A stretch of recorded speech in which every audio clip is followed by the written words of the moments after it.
সুপ্রভাত বন্ধুরা, মিষ্টি পৌলমী ব্লগে তোমাদের সকলকে স্বাগত জানাই। আশা করছি তোমরা সকলে খুব ভালো আছো, আর আমিও খুব ভালো আছি। আজকে হচ্ছে রবিবার, এখন বাজে সকাল 7টা। এখন থেকে আমি তোমাদের সাথে নিয়ে ভিডিওটি শুরু করলাম। সম্পূর্ণ ভিডিওটি দেখার অনুরোধ রইল তোমাদের কাছে, আশা করছি ভালো লাগবে। এখন দেখো, আমি কিন্তু সকালে সমস্ত কাজ ঘরের কমপ্লিট হয়ে গেছে, সকালে যে সমস্ত কাজগুলো থাকে। আর এখন আমি মায়ের জন্য কুলেখাড়া শাকটা বেছে নিচ্ছি একটু। ওই শাকগুলো আমার দিদি দিয়ে পাঠিয়েছিল, দিদিদের ওখানে এগুলো খুব হয়েছে, আর আমাদের এখানে খুব একটা হয়নি, তো দিদি দিয়ে পাঠিয়েছিল। আমি প্রতিদিন এইগুলো মাকে অল্প একটু সেদ্ধ করে ওর রসটা মাকে দিই, আর আমিও অল্প অল্প খাই, মাঝে মাঝে মাকে দিই, যদি একটু বেশি থাকে তো আমি খাই। আর এখন দেখো, একটু হালকা একটু আমি ওটাকে ভাপিয়ে নেব, তারপরে ওর থেকে যে জলটা বেরোবে সেইটাই দেবো মাকে খেতে। এমনি কাঁচা কুলেখাড়ার রসও দেওয়া যায়, কিন্তু ডাক্তার বলেছিল সেদ্ধ করে দিলে নাকি সেই জলটা বেশি উপকারী, তো ওই জন্য আমি সেদ্ধ করেই হালকা একটু ভাপিয়ে নিয়ে তারপরে ওর জলটা যেটা বেরোয় ওইটাই মাকে দিই। আর এদিকে দেখো, মুগ ভিজিয়ে রেখেছিলাম সকালবেলায়, আর ছোলা ভিজিয়ে রেখেছিলাম। তো আজকে যেটা ভিজিয়েছি ওটা আর আজকে মাকে খেতে দেবো না, ওটা গজা করার জন্য রেখে দেব। আর মায়ের জন্য অলরেডি গজা হয়েছে, যে ছোলাটা আগের দিনে ভিজিয়ে রেখেছিলাম, তো ওই ছোলাটা মাকে আজকে খেতে দেব। ছোলা আর মুগ ভেজানোটা মাকে প্রতিদিন গজা করা ছোলা আর মুগ ভেজানো আখের গুড় দিয়ে দিতে বলা হয়েছে, যেহেতু মায়ের রক্ত শরীরে খুবই কম, তো মাকে এগুলো দিই। আর খেজুর দুটো এইসব দেওয়া হয়। এই দেখো, কুলেখাড়া শাকটা যে আমি হালকা একটু সেদ্ধ করে নিলাম, তো ওর থেকে রসটা আমি ছাঁকনি দিয়ে ছেঁকে নিচ্ছি, তারপরে ওটা মাকে আমি খেতে দেব। আর যে শাকটা রয়ে যাবে ওটাকে আমি কিন্তু বেটে নেব, বেটে ভাতে আমরা সবাই খাবো, তো ওটাও খেতে ভালো লাগে খুব। আর এদিকে দেখো, মামামের জন্য দুধ গরম বসিয়েছিলাম, তো দুধটা দিয়ে আমি একটু ছাতু করে মামামকে দিয়ে দেবো সকালবেলায়। আজকে রবিবার, মামাম তো ছুটি আছে স্কুল, আর মামাম এখন পড়তে বসছে। আর মামামের জন্য ছাতুটা করে নিয়ে আমি যাচ্ছি। আর এদিকে দেখো, চাও বসিয়ে দিয়েছি সকলের জন্য, একটু আদাও দিয়ে দেবো চায়ের মধ্যে, দিলে ভালো লাগবে খেতে। আর দেখো, মায়ের জন্য শাশুড়ি মায়ের জন্য দুজনের জন্য বার করে নিয়েছি, আর আমার একটু দুধ দিয়ে দুধ চা করে নেব। আর আমার এদিকে চা করা কমপ্লিট হয়ে গেছে, এখন আমি যাচ্ছি মামামের কাছে বসবো। মামাম পড়ছে, আর আমি একটু চাটা খেয়ে নেব, তারপরে বাদবাকি সমস্ত কাজগুলো করব। আর এখন দেখো, আমার চা খাওয়া কমপ্লিট হয়ে গেছে, তারপরে একটু মামামকে পড়াতে বসেছিলাম, আর এখন 8:30 মতন বাজে। তারপরে আমি এদিকের কাজগুলো করতে এলাম। আর এখন আমি গ্যাসের ওভেনটা ভালো করে একটু ক্লিন করে নেব।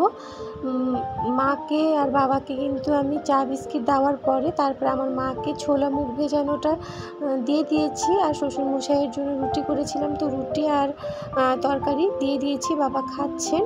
আর মা এখন রুটি তরকারি খাবে না, ছোলা মুগ ভেজানোটা খেয়েছে, তারপরে 10টার দিকে রুটি তরকারি খাবে। আর এখন আমি গ্যাসের ওভেনটা ভালো করে ক্লিন করে নেব। আর তোমরা তো প্রতিদিন যারা আমার ব্লগ দেখো তারা জানো যে আমি কিন্তু গ্যাসের ওভেনটা প্রতিদিন এরকমভাবেই ক্লিন করি, গ্যাসের চারপাশটা ভালো করে এইভাবেই ক্লিন করে নিই, যাতে এতটুকুও নোংরা না থাকে বা তেল চিটে না থাকে। ওর পাশাপাশি যে সমস্ত জিনিস রয়েছে সব কিছুই কিন্তু আমি ভালো করে এরকমভাবে ক্লিন করে নিই।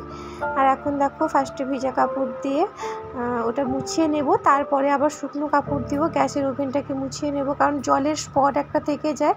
ভেজা কাপড়ে মোছার পরে যদি শুকনো কাপড় দিয়ে না মোছা হয়, তাহলে একটা জলের স্পটের চিহ্ন পড়ে যায়, তো সেইটা যাতে না পড়ে তাই জন্য শুকনো কাপড় দিয়েও মুছিয়ে নেব, দিলে আর জলের ওই স্পটের চিহ্নটা কিন্তু আর পড়বে না।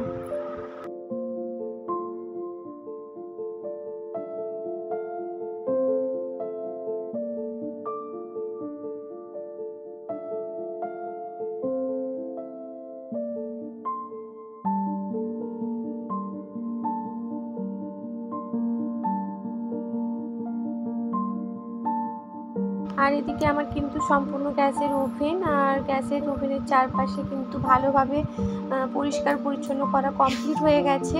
এবারে কিন্তু আমি শুকনো কাপড় দিয়ে একটু ভালো করে মুছে নিচ্ছি, যাতে জলের স্পট না পড়ে যায় সেই জন্য। আর এখন দেখো কি সুন্দর পরিষ্কার হয়ে গেছে।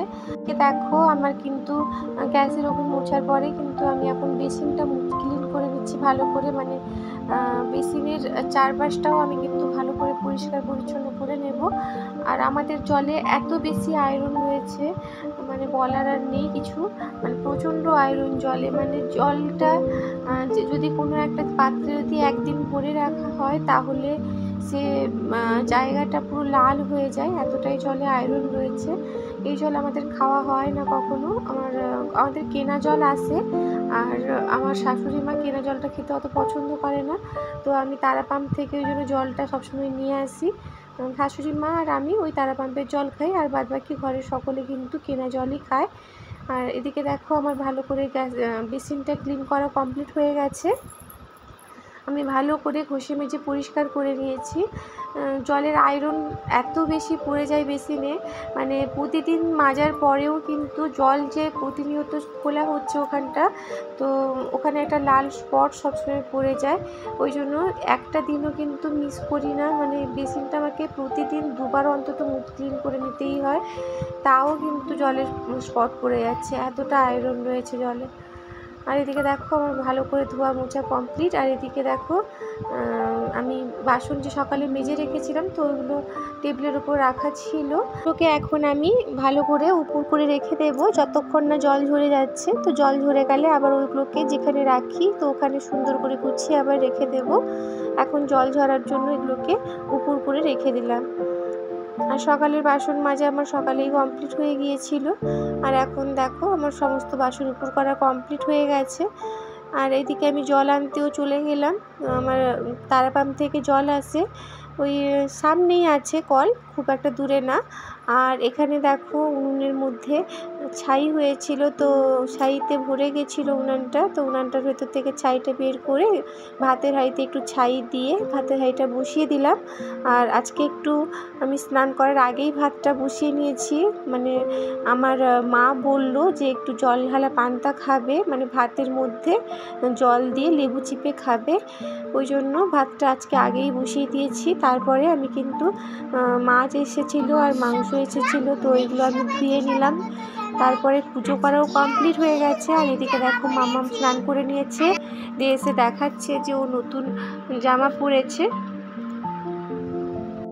আজকে পয়লা বৈশাখ, তাই মামামকে নতুন জামা পরিয়ে দিয়েছি। আর এদিকে কিন্তু আমি পকোড়া ভাজার জন্য, চিকেন পকোড়া ভাজার জন্য কড়াইতে তেল দিয়ে নিলাম। আর এর আগে আমার সমস্ত রান্না কমপ্লিট হয়ে গেছে, শাক ভাজা, মাছের জিরার ঝোল, সমস্ত কিছু কমপ্লিট। আর এখন আমি চিলি চিকেনের জন্য আগে পকোড়াগুলো ভেজে নেব।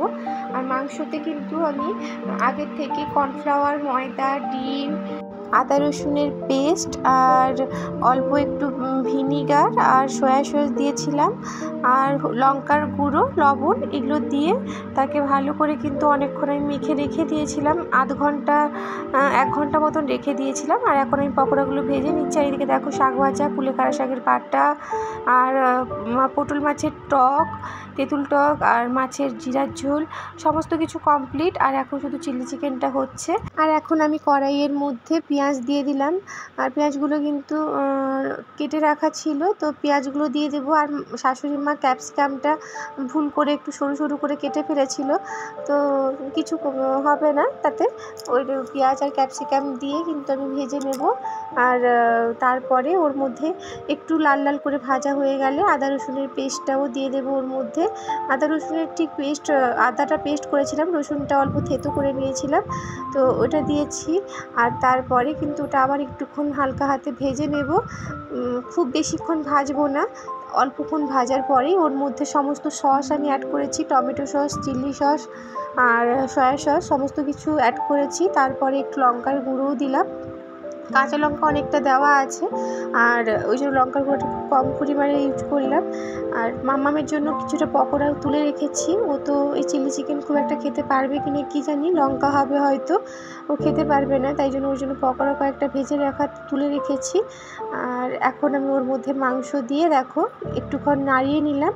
তারপরে কিন্তু আমি ওর মধ্যে একটু কর্নফ্লাওয়ার জলে গুলে ওর মধ্যে দিয়ে দিয়েছি। তারপরে কিন্তু ওটা একটুক্ষণ ভাপিয়ে নেব, ফুটিয়ে নিলে তারপরে কিন্তু আমি ওটা নামিয়ে নেব। আর অল্প একটু চিনিও অ্যাড করেছিলাম। আর প্রতিদিনের মতো তোমাদের কাছে আমার একটাই অনুরোধ, যদি ভিডিওটি ভালো লেগে থাকে তো প্লিজ সকলে সাবস্ক্রাইব করে আমার চ্যানেলটিকে আমার পাশে থেকো। আর তোমাদের সাপোর্ট ছাড়া কিন্তু আমি আমার চ্যানেলটিকে এগিয়ে নিয়ে যেতে পারবো না।